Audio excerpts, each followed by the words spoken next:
કચ્છ જિલ્લામાં સરકારી KRMS હેઠળની કોઈપણ માધ્યમિક કે ઉચ્ચતર માધ્યમિક શાળાઓને મંજૂરી અપાયેલ ન હોવાનું જિલ્લા શિક્ષણાધિકારી શ્રી સંજયભાઈ પરમારે ચંચળ ન્યૂઝ સાથે વાત કરતા જણાવેલ હતું। વાયરલ થયેલ યાદી ખોટી હોવાનું તેમણે જણાવેલ હતું। માધ્યમિક અને ઉચ્ચતર માધ્યમિક શાળાઓ અંગેની દરખાસ્ત રાજ્ય સરકારને કરવામાં આવેલ છે। ઉપરાંત RMS અંતર્ગત નવી શાળા માટેની યાદી અંતર્ગત જ્યાં છાત્રોની સંખ્યા જળવાઈ રહેતી હોય, પ્રાથમિક શાળામાં પૂરતી સુવિધાઓ મળી રહેતી હોય તેવી શાળાઓને સર્વે કરી યાદી પણ રાજ્ય સરકારને મોકલાવી આપવામાં આવેલ છે। રાજ્ય સરકાર દ્વારા સરકારી તથા RMS હેઠળની માધ્યમિક તથા ઉચ્ચતર માધ્યમિક શાળાઓ મંજૂર કરવામાં આવશે। હાલ કોઈ મંજૂરી મળેલ ન હોવાનું જણાવેલ હતું। આ અંગે સંજયભાઈ પરમારે ચંચળ ન્યૂઝ સાથે વાત કરી હતી। કચ્છ જિલ્લાની માધ્યમિક અને ઉચ્ચતર માધ્યમિક શાળાઓની અહીંથી દરખાસ્ત કરવામાં આવેલી હતી।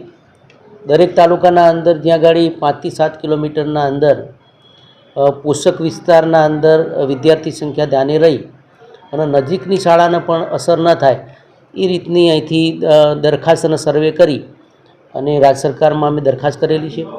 એ ઉપરાંત હમણાં જ RMS અંતર્ગત જે નવી શાળાઓ માટેની અમને યાદી મળેલી હતી એ યાદી અંતર્ગત જ્યાં સંખ્યા જળવાઈ રહેતી હોય અને જ્યાં ગાડી પૂરતી તમામ સુવિધાઓ એ કામચલાઉ ધોરણે પ્રાથમિક શાળાના અંદર મળી રહેતી હોય આવી શાળાઓનો સર્વે કરીને પણ હમણાં જ અમે સમગ્ર શિક્ષાના અંદર RMS અંતર્ગત એ યાદી મોકલેલી છે।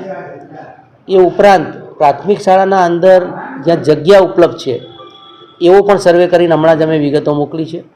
એટલે આ બધાના ધ્યાને રાખી અને ટૂંક સમયના અંદર એ RMS અને સરકારી એ માધ્યમિક ઉચ્ચતર માધ્યમિક શાળાઓ મંજૂર થશે।